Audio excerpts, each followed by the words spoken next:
Yeah, the basic premise is that the starting conditions now are worse than 12 months ago. So one of the things you're starting to see really clearly come through is the negative credit impulse. So the amount of credit that's getting withdrawn from the economy compared to the prior 12 months is historically large, right? So the credit impulse is now at its worst level since the global financial crisis. We think we're seeing that in the data.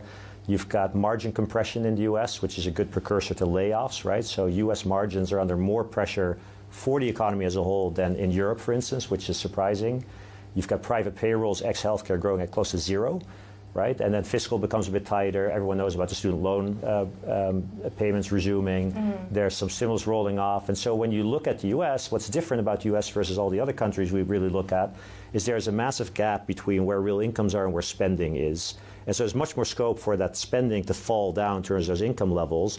Now, the counter that people then have is they say, no, but why are income levels not going up? Because inflation's falling, real disposable income should be improving. But in the U.S., debt service for households is now increasing faster than real disposable income growth. So we basically think there's sort of enough there to sort of have a few negative quarters mid next year. Okay, so what do you make of that Q3 GDP print, 4.9%? And many people saw that and said, well, look, we've been talking about this recession in the U.S. for ages now. It hasn't quite transpired. If anything, the numbers are looking pretty strong. No, they are, and our own models are picking it up. So we have these recession probability models where we extract the probability from the hard data that had been running at about 100% through the middle of this year for about a year. It's now fallen to about 65%. And what it's picking up is this resiliency, particularly in the cyclical and interest-sensitive parts of the economy. So new home building, but also some of the consumer discretionary components.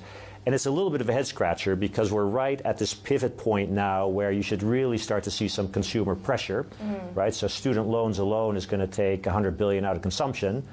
Annual real consumption growth is maybe 250 billion. It's not a small number.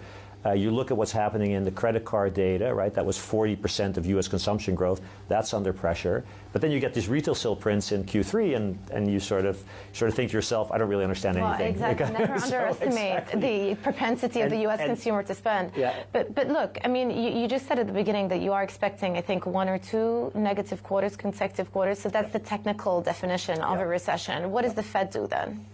So if we're right on that, right? So the Fed does not have our forecast, right? So the Fed has basically a forecast where there's no negative growth, and crucially, unemployment really doesn't go far above NAIRU, about the natural rate of unemployment, and inflation is still above the target. So the way we think about the Fed, it's the relative miss from the mandate that drives the reaction function. So if you're missing on inflation and you're sort of in line with unemployment, then you need to be restrictive because you're not hitting your inflation mandate. In our forecast, it's the reverse. So we think inflation will fall to slightly below the target next year, and unemployment goes to about 4.9 by the end of the year because we have those negative quarters. Then suddenly their own model will say you need to be accommodative.